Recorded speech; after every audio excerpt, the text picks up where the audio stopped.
Hello दोस्तों, आज देखो सीईटी का पहली डेट का पहला शिफ्ट का पेपर आ गया है। उसके क्वेश्चंस हम इस वीडियो में करेंगे। देखो बहुत ही आसान है क्वेश्चन, थोड़े लेंथी दे रखे हैं, टाइम कंज्यूमिंग है, लेकिन देखो आप आराम से इस टाइम कैसे बचा सकते हो इन क्वेश्चंस में, ये सारा इस वीडियो में हम देखने वाले हैं और इससे आपको आने वाली शिफ्ट में भी फायदा हो जाएगा। तो देखो स्टार्ट करते हैं। सबसे पहला जो क्वेश्चन दे रखा है, एक बाल्टी को शुरू में उसकी क्षमता के 3/8 तक पानी से भरा जाता है। फिर बाल्टी में मौजूद पानी का 1/2 हिस्सा बाहर निकाल दिया जाता है। इसके बाद बाल्टी की कुल क्षमता के 1/4 के बराबर पानी डाला जाता है। अंत में बाल्टी में मौजूद पानी की नई कुल मात्रा 1/3 बाहर निकाल दिया जाता है। तो मूल बाल्टी की कुल क्षमता का कितना भाग अभी भी पानी से भरा हुआ है। ठीक है, तो इसमें क्या दे रखा है, हमें बाल्टी की क्षमता दे रखी है, बाल्टी की क्षमता है और उसमें ये क्या कर रहा है, पानी निकाल रहा है और पानी भर रहा है और लास्ट में पूछ रहा है कि कितना पानी है। तो देखो इसमें जो हमें सबसे आसान है, यहाँ से हम देख लेते हैं कि जैसे ये कह रहा है कि क्षमता का 3/8 1/2 हिस्सा 1/4 भाग निकालता है, यहाँ पे 1/3। तो ये सब जो आपको दिख रहे हैं 1/3 1/4 1/2 और 3/8, इन सब का आप क्या करिए, एलसीएम निकाल लीजिए। किसका? जो नीचे वाला डिनोमिनेटर है हर का आप क्या निकालेंगे, एलसीएम। तो 8 2 4 और 3 का एलसीएम क्या हो जाएगा, 24। ठीक है, तो आप एलसीएम कैसे निकालते हो, एलसीएम अगर इस तरह से कुछ संख्या दे रखी हो तो सबसे बड़ी जो संख्या है उसके गुणांक देख लिया करो। जैसे 8 है सबसे बड़ी संख्या, तो 8 इन तीनों 3 से भाग नहीं होगी, 2 और 4 से तो हो जाएगी, तो 8 तो एलसीएम आएगा नहीं। फिर 8 दूनी 16 देख लो, 16 2 और 4 से हो जाएगी, लेकिन 3 से नहीं होगी, तो ये भी नहीं होगा। 8 3 24, 24 2 4 और 3 इन सब से हो जाएगी, तो इसका मतलब 24 हम क्या ले लेंगे यहाँ पे, एलसीएम। 24 एलसीएम आ गया। अब देखो बहुत आसान हो जाएगा। अब कह रहा है कि एक बाल्टी को शुरू में उसकी क्षमता के 3/8 तक पानी से भरा गया। क्षमता मान ली हमने कितनी है भाई, 24 है। ठीक है, 3/8 तक पानी से भरा जाएगा, तो 3/8 पानी आ गया इसमें, 8 3 24, तो यहाँ पे 9 लीटर क्या आ गया, पानी आ गया। ठीक है, सिंपल सी बात है। उसके बाद कह रहा है कि इसके बाद बाल्टी की कुल क्षमता के 1/4 के बराबर पानी डाला जाता है। सॉरी, ये रह गया। फिर बाल्टी में मौजूद पानी का 1/2 हिस्सा बाहर निकाल दिया जाता है। तो पानी का हिस्सा निकाला है, तो 9 लीटर पानी है, तो आधा निकाल दिया, तो कितना बचेगा, 4.5 लीटर बच जाएगा इसमें। ठीक है, उसके बाद कह रहा है कि बाल्टी की कुल क्षमता के 1/4 के बराबर पानी डाल जाता है। बाल्टी की कुल क्षमता का कह रहा है, तो बाल्टी की कुल क्षमता क्या है, 24 है। ठीक है, और उसका 1/4 कितना होगा, 24 का 1/4 कितना होगा, 6। उतना पानी इसमें डाला जाता है, तो +6 कर दो, कितना हो गया, 10.5 लीटर। ठीक है, उसके बाद कह रहा है पानी की कुल मात्रा के 1/3 पानी बाहर निकाल दिया जाता है। तो 10.5 का 1/3 कितना होता है, 3.5, और इसमें से 3.5 घटा दो तो कितना बच जाएगा, 10 में से 3 गए तो 7, 7.0 मतलब 7 लीटर। ठीक है, अब कह रहा है कि तो मूल बाल्टी की कुल क्षमता का कितना भाग अभी भी पानी से भरा हुआ है। देखो पानी है 7, क्षमता कितनी है 24, तो आंसर कितना आ जाएगा, 7/24। तो सी इसका सही आंसर होगा। ठीक है, उसके बाद देखो आंसर, ये क्वेश्चन नंबर 57 पे आ जाते हैं। इसमें दे रखा है एलसीएम A, B बराबर 84, HCF A, B बराबर 7। वैसे तो ये क्वेश्चन बहुत आसान है, लेकिन इसमें थोड़ा ट्रिकी दे रखा है। वो कैसे, देखो अगर हम देखें इसमें 28 और 42 का भी क्या है, एलसीएम 84 हो सकता है कि नहीं, 28 3 84, 42 दूनी 84, और HCF भी क्या हो सकता है, 7। लेकिन यहाँ पे हमारे पास एलसीएम तो 84 होगा, लेकिन HCF इसका 14 आएगा, क्योंकि 14 से भाग 28 भी हो जाता है और 42 भी। HCF में क्या देखते हैं ना, हाईएस्ट कॉमन फैक्टर, तो ज्यादा से ज्यादा बड़ा फैक्टर तो 14 आ रहा है, तो इसका मतलब ये ऑप्शन काट दो आप। उसके बाद आ जाओ 7 और 12 पे। 7 और 12 का एलसीएम तो 84 आएगा, लेकिन HCF 7 संभव है नहीं है, तो इसको भी काट दो। उसके बाद आ जाओ 21 और 28 पे। तो देखो 21 4 84, 28 3 84, एलसीएम तो 84 आ सकता है, और HCF जो है वो भी 7 आ जाएगा। 7 21 7 चौकटा, HCF भी 7 आ रहा है। लेकिन इसमें अगर हम देखें 42 एलसीएम नहीं आ जाएगा क्या, 21 दूनी 42 और 28 सॉरी 21 और 28 42, इसमें नहीं, इसमें कितना आएगा, 21 चौका 14 28, हाँ इसमें तो 84 आएगा, इसका 42 आ सकता है। 14 3 42 और 21 दूनी 42, इसका एलसीएम 84 भी ले सकते हैं, लेकिन हम लीस्ट कॉमन लेके चलते हैं, लीस्ट कॉमन मल्टीपल। तो इसमें 42 जो है वो लीस्ट है, 84 से पहले 42 आ रहा है, 14 से भी डिवाइड हो रहा है, 21 से भी डिवाइड हो रहा है, दोनों का HCF तो 7 है ही, लेकिन यहाँ पे ये फ़र्क दे रखा है। तो कंफ्यूज करने वाला क्वेश्चन है, बस ऑप्शन से हम देखेंगे और सी आंसर इसका हो जाएगा। ठीक है, उसके बाद देखो क्वेश्चन नंबर ये हमें दे रखा है नेक्स्ट 58 वाला। इसमें कह रहा है कल्पना कीजिए कि आपके पास 3 एक समान घनाकार कंटेनर है जिनमें से प्रत्येक किनारे की लंबाई 10 सेंटीमीटर है। इन 3 घनों को एक ऊपर रखा गया है, इस संरचना का बाहरी पृष्ठीय क्षेत्रफल क्या होगा। तो देखो इसमें क्या कर रहा है कि हमारे पास 3 घन ले रखे हैं हमने, और जो घन की जो भुजा है, घन की भुजा दे रखी है भाई कितनी, 10 सेंटीमीटर। और आप तो जानते हो घन का जो क्षेत्रफल होता है, ठीक है, अगर इसमें क्या पूछा बाहरी पृष्ठीय क्षेत्रफल, वो कितना होता है, क्षेत्रफल अगर हम निकाले तो होता है 6a²। ए क्या है 10, 10 गुना 10 हो जाएगा, तो ये कितना आ गया 600। अब ऐसे ही इसके पास कंटेनर कितने हैं, 3 है, 3 कंटेनर है ऐसे ही, तो टोटल जो है हमारे पास कितना हो गया, 1800 हो गया। ठीक है, हमारे पास जो घन का जो क्षेत्रफल होगा वो टोटल हो गया हमारे पास 1800। लेकिन ये कह रहा है कि एक समान घनाकार कंटेनर है, उनको एक दूसरे के ऊपर रखा कर एक टावर बनाया गया है। तो टावर जब बनाएंगे तो इसमें हमारे पास जैसे मान के चलो ये एक हमारे पास एक घन है और दूसरा यहाँ घन होगा, तीसरा यहाँ घन होगा। ठीक है, ये स्क्वायर है लेकिन ये घन मान लेना आप, घन है ये। तो देखो जो हमारे पास ये घन है, इनमें अगर हम यहाँ देखें तो ये कॉमन पार्ट है, ये क्या है कॉमन पार्ट। तो अगर मैं इस वाले सरफेस का अगर मैं देखूं क्षेत्रफल, वो क्या होता है लंबाई गुना चौड़ाई, लंबाई गुना चौड़ाई। ये एक आप ये फर्श मान के चलो, फर्श और छत है ये, तो यहाँ कॉमन हो गई 2 जगह। तो अगर 100 गुना 100 200, तो 100 गुना 100 10 गुना 10 है ना इसकी भुजा, तो 10 गुना 10 100 तो यहाँ होगा और 100 यहाँ होगा। ठीक है, ये पार्ट जो है वो कॉमन आ रहा है। तो अगर मैं इसमें देखूं तो 1800 माइनस अगर मैं 200 कर दूं तो ये क्या आ जाएगा 1600 आ गया। ठीक है, अब ये पूरे टावर की क्या आ गई, क्षेत्रफल आ गया, पृष्ठीय क्षेत्रफल। तो आंसर इसका 1600 होना चाहिए। वैसे इसमें जो है आंसर देने रखा 1600, तो आप बिल्कुल अगर इसके सबसे नज़दीक जाओगे तो 1550 आंसर इसमें है। तो ये इस पर देखेंगे, बाकी देखते हैं जब आंसर की आएगी। बाकी 1600 इसका आंसर होना चाहिए था। उसके बाद देखते हैं आगे क्वेश्चन नंबर 29 जो है, इसमें दे रखा है कि जमीन पर एक बिंदु ए से, जमीन पर कोई बिंदु ए है, उससे एक मीनार जो है उसके शीर्ष का उन्नयन कोण जो है वो 30 डिग्री दे रखा है, ए से दे रखा है 30 डिग्री। और फिर कह रहा है कि जो बिंदु ए से मीनार के आधार से 50 मीटर अधिक निकट है। बिंदु एक बी है, जो बिंदु ए से, बिंदु ए कहाँ है, ये है, ठीक है, और बी कहाँ है, मीनार के आधार से 50 मीटर अधिक निकट है। मतलब क्या है कि अगर मैं बी यहाँ पे ले लेता हूँ तो ये ए से 50 मीटर अधिक निकट है, किससे, मीनार के, ये जो अपना आधार बिंदु है, मतलब जो जमीन से टच है।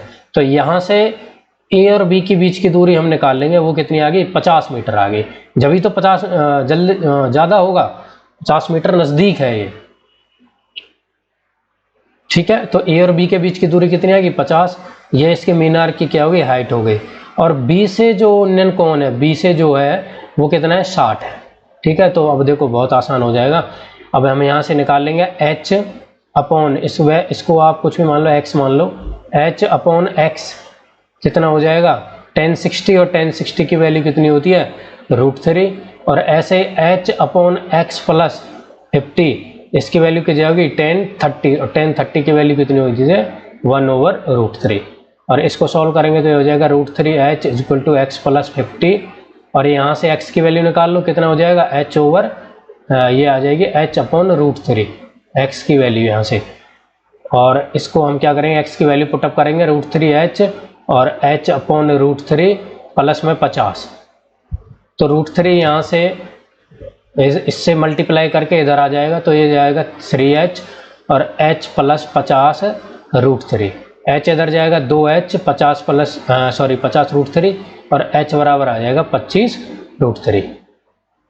तो इसका क्या आ जाएगा, ए वाला आंसर हो जाएगा। ठीक है, अब देखो क्वेश्चन नंबर नेक्स्ट जो 30 है, उसमें दे रखा है ए और बी के धनात्मक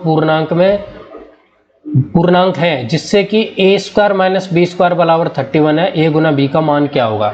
तो ये भी थोड़ा ट्रिकी क्वेश्चन है, और इसको हम क्या करेंगे, ऑप्शन से करने की कोशिश करेंगे। देखो पहले दे रखा है 321, तो 321 के आप क्या करो, गुणनखंड निकालने की कोशिश करो। ठीक है, तो 3 एकम 3 और ना जाने की 3 सत्ते 21।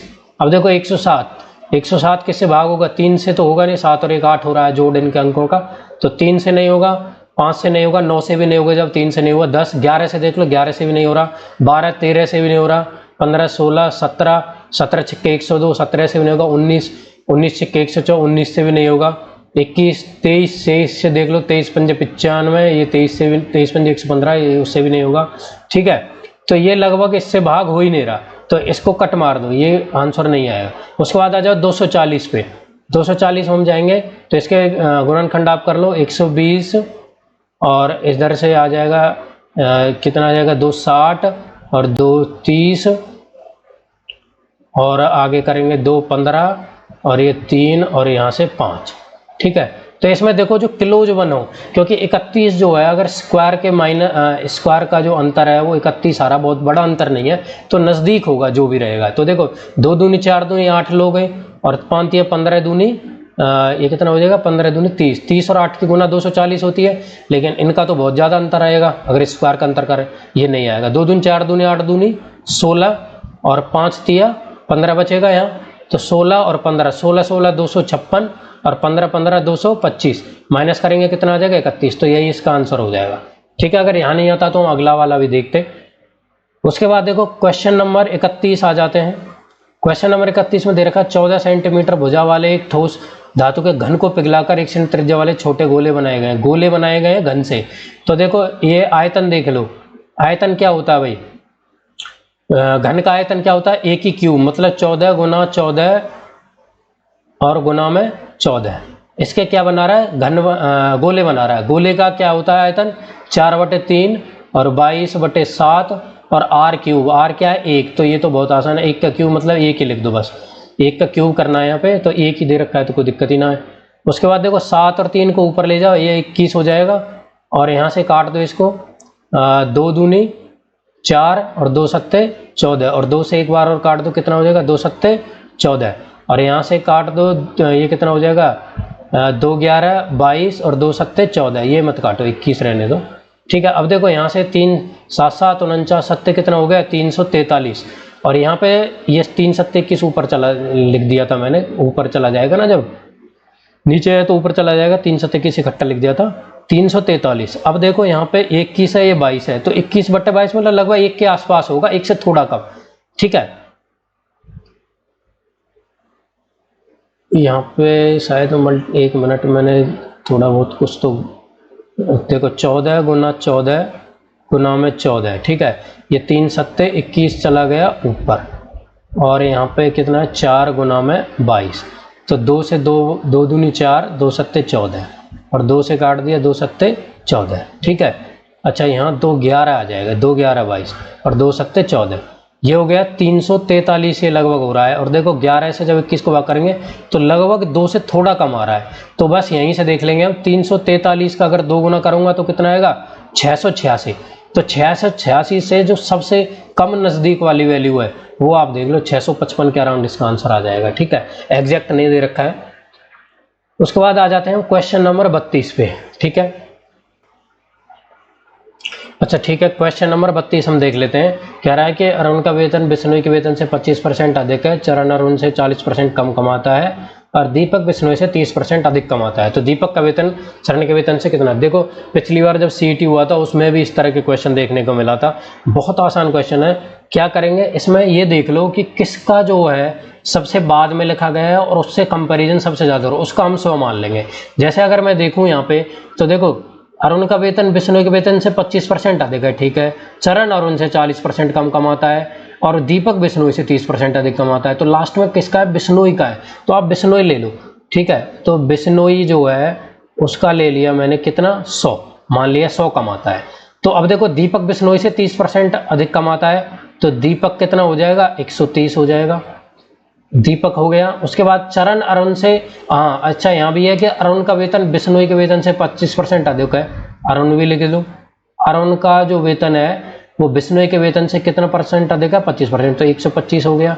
और बचा कौन, चरण, और चरण जो है वो अरुण से 40% कम कमाता है। अरुण कहाँ है, ये रहा, इसका इससे 40% कम कमाता है, तो 125 का 40% कम कर दो भाई, कितना आएगा 125 का 40% कम अगर हम करेंगे तो ये कितना 25 पंजे 125 और 25 चौका 100 और 4 10 40 10 पंजे 50 कम करेंगे तो ये कितना आ जाएगा 75।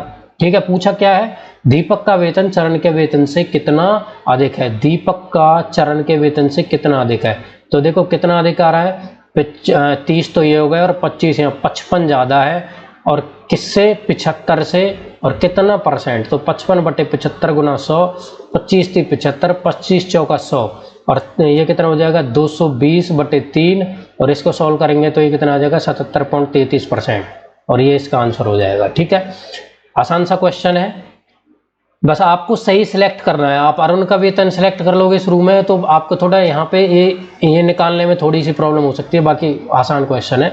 उसके बाद देखो आ जाते हैं क्वेश्चन नंबर 33 पे।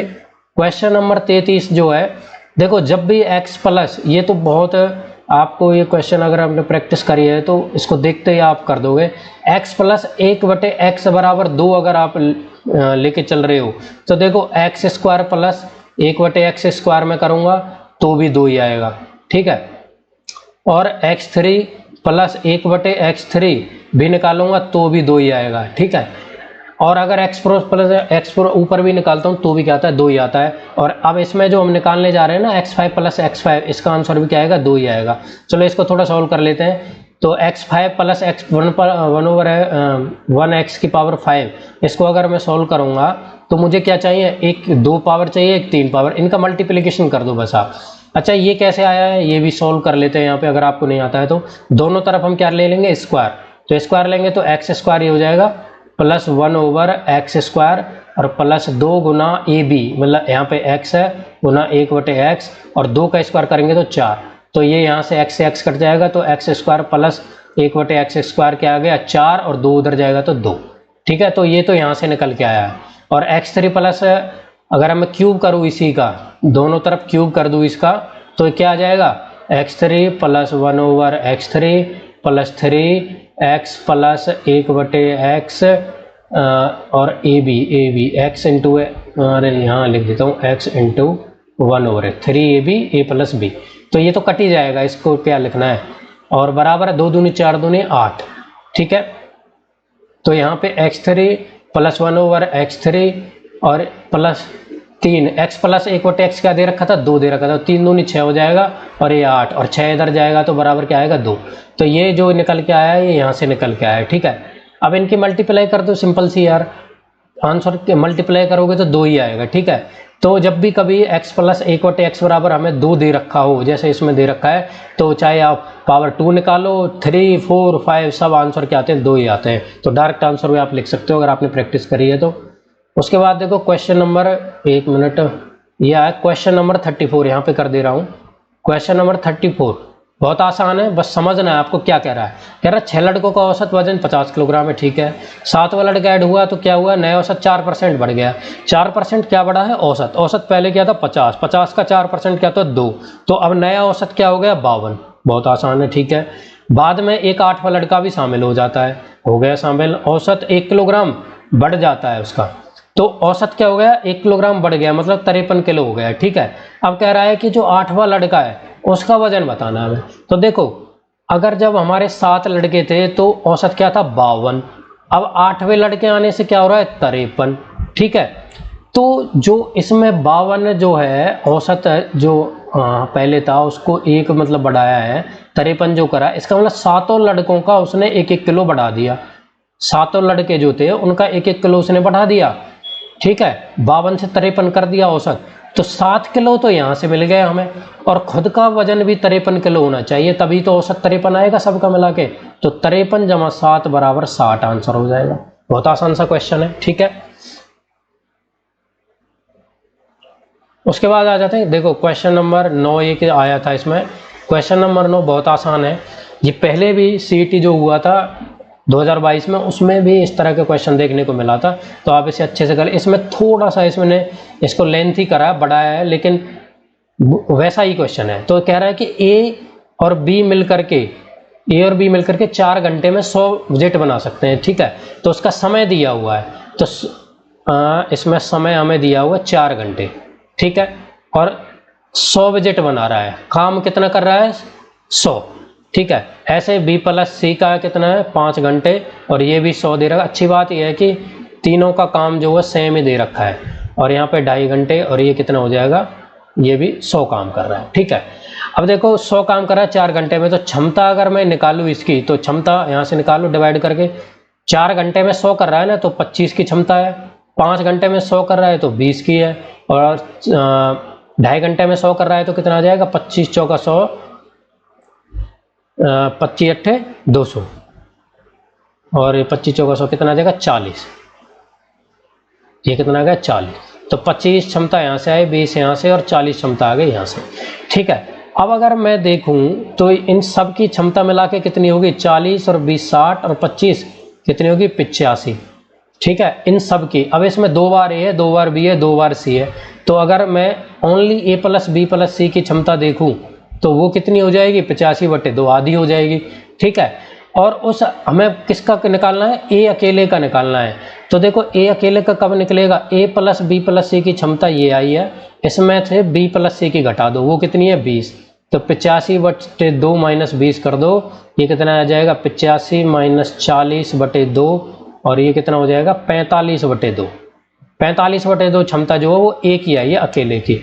और पूछ रहा समय, तो काम कितने करने हैं, 100 करने हैं, और 100 और 45/2 करोगे, 2 ऊपर 45 नीचे, 5 नाम 45, 5 20 100, और 20 दूनी 40/9, और ये सी इसका क्या हो जाएगा, आंसर हो जाएगा, ठीक है। चल जल्दी से करा दे रहा हूँ। उसके बाद देखो क्वेश्चन नंबर 5। क्वेश्चन नंबर 5 बहुत ही आसान क्वेश्चन है, ये तो स्कोरिंग है। 15 20 25 से विभाजित करने पर हमेशा क्या बचता है, 8। ऐसी छोटी संख्या कौन सी है जो 500 से भी बड़ी है। हमें सबसे छोटी संख्या ऐसी निकालनी है जिसको 15 20 और 25 से भाग करने पर 8 शेष बचे, लेकिन वो संख्या कम से कम 500 से बड़ी होनी चाहिए। तो कुछ नहीं है, बहुत आसान है। आप इसका एलसीएम निकाल लीजिए, तीनों का एलसीएम कितना होगा बताओ। तीनों का एलसीएम हमारे पास देखो, फिर से सबसे बड़ी संख्या आप ले लो, 25 है, ठीक है। 25 को अगर मैं इसके मल्टीप्लाई करो आप जितना हो सके, और देखते चलो कि इनसे डिवाइड हो रही है कि नहीं। इन दोनों से जहाँ डिवाइड हो जाएगी वही एलसीएम हो जाएगा। तो 25 दूनी 50, 15 से डिवाइड नहीं होगी, और 25 × 75, 20 से नहीं होगी, 25 चौका 100, 15 से नहीं होगी। ऐसे ही कर से आप चलिए, 25 चौका 100, 25 पंजे 125, 20 से नहीं होगी, 25 छिक्के 150, 20 से नहीं होगी, 25 सत्ते 175, 20 से नहीं होगी, 25 अट्ठे 200, 15 से नहीं होगी, 25 नंबर 225, 20 से नहीं होगी, 25 10 250, 15 से नहीं होगी। ऐसे ही आगे चलेंगे, 275 किससे नहीं होगी, 20 से, 300। तो इसका जो एलसीएम है 300, 20 से भी डिवाइड हो रही है, 15 से भी, एलसीएम आ गया 300। आप ट्रेडिशनल वे में भी निकाल सकते हो, अगर ज़्यादा लेंथी पड़ रहा है तो छोटी जो एलसीएम उनके लिए आप ये ट्रिक यूज कर सकते हो। बाकी ट्रेडिशनल से आप निकाल सकते हो, आसान रहेगा। 5 से 15, 5 चौक 20, 5 5 25, 5 चौक 20 से 60 पंजे 300, ठीक है। ऐसे आसान पड़ रहा है तो ऐसे निकाल लीजिए आप। तो देखो 300 आ गया एलसीएम। अब ये कह रहा है कि 500 से बड़ी होनी चाहिए, तो 300 का मल्टीप्लाई पहले आप 500 से ऊपर ले जाओ। तो 300 का एक, अगर 2 से दूसरी बारी मल्टीप्लाई कर रहा हूँ तो वो 600 जा रहा है, मतलब 500 से ऊपर है, ठीक है। तो कम से कम वो संख्या 600 तो होगी जो इनसे डिवाइड होगी और 500 से बड़ी होगी, तो वो 600 होगी कम से कम। और इसमें हमें क्या शेषफल 8 बचना चाहिए, तो 600 में 8 जोड़ दो, 608 आंसर हो जाएगा। अब देखो इस पे आ जाते हैं, क्वेश्चन नंबर 51। इसमें दे रखा है एक संख्या 20% की वृद्धि की जाती है, फिर 30% कमी, फिर 50% की वृद्धि। अब कह रहा है मूल मान से शुद्ध प्रतिशत परिवर्तन क्या है। बहुत आसान है, देखो 100 ही मान लो संख्या। पहले एक संख्या में 20% की वृद्धि हुई, 20% वृद्धि हो गई प्लस हो गई, तो ये 120 हो गई। 30% की कमी कर रहा है, माइनस 30% कर दो, 12 3 36, 120 में से 36 घटाओ, 36 घटाओगे तो 20 तो ये चला गया, और 16 और कम हो जाएगा, कितना हो जाएगा 84। उसके बाद कह रहा है कि 50% की वृद्धि, तो 84 का 50% तो आप जानते ही हो कितना है, कितना आएगा 84 के 42 ऐड कर दो, कितना आ जाएगा 126। 100 से कितना हो गया 126 हो गया, तो 26% की क्या हो गई इसमें वृद्धि हो गई, ठीक है। और देखो ये तो फॉर्मूला बेस्ड क्वेश्चन दे रखा है, क्वेश्चन नंबर 52 जो है अर्धगोला, इनके सबके फॉर्मूले याद करके जाना अगले वाले जो भी शिफ्ट है। अर्धगोले और शंकु का आयतन बराबर है। अर्धगोला कितना है भाई, अर्धगोले का आयतन निकाल लो, कितना होता है 2/3 πr³, ये होता है अर्धगोले का आयतन, ठीक है। और उसके बाद कह रहा है शंकु का आयतन, शंकु का आयतन कितना होता है 1/3 पाई आर स्क्वायर एच। ठीक है, सिलेंडर जो बेलन होता है उसका आयतन का 1/3 होता है। तो इसमें कह रहा है कि हमें आर के पदों में एच ज्ञात करना है और हाइट दे रखी है एच। बहुत आसान है, देखो आर बराबर ही है दोनों की, तो आर स्क्वायर से R3 कटेगी आर बार, और 3 से 3 कट गया, पाई से पाई कट गई। अब यहाँ पे बचा 2r और बराबर एच, और ये आंसर हो जाएगा। बहुत आसान क्वेश्चन है। उसके बाद इस पे आ जाओ, क्वेश्चन नंबर 53 दे रखा है 180 मीटर लंबी रेलगाड़ी है 9 सेकंड में पार करती है। तो स्पीड आ गई 180/9 मतलब 20 मीटर पर सेकंड आ गई स्पीड जो है, और 280 मीटर लंबा प्लेटफॉर्म पार करना है। तो 280 जमा 180 रेलगाड़ी की लंबाई है, कितना हो गई टोटल 460, और निकालना है कितने समय पार करेगी, स्पीड से डिवाइड कर दो 20 से, कितना आ जाएगा 0 0 2 23 सेकंड आंसर आ जाएगा। अब देखो ये क्वेश्चन नंबर 54 जो है ये बहुत आसान क्वेश्चन इसमें दे रखा है।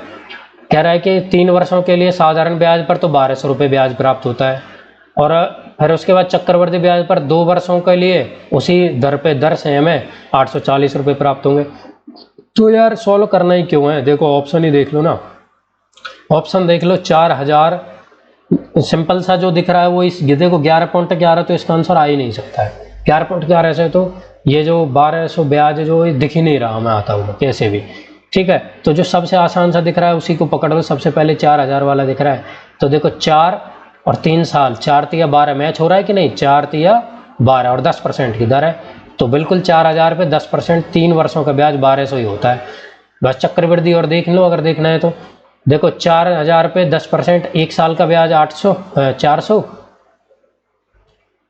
400 और दूसरे साल का भी 400, और 400 पे और 10% 1 साल का कितना हो जाएगा 40, तो 800 जमा 840, तो 2 साल का जो चक्रवृद्धि ब्याज है वो भी 840 आएगा। तो बस मैच कर गया, आंसर सी आएगा, फटाक से मार दो। बाकी और ऑप्शन दे भी ऐसे रखे हैं कि ज़रूरत भी नहीं है करने की। बाकी आप ट्रेडिशनल वे में करना चाहो तो अपना कर सकते हो, वो थोड़ा लेंथी पड़ेगा। ठीक है,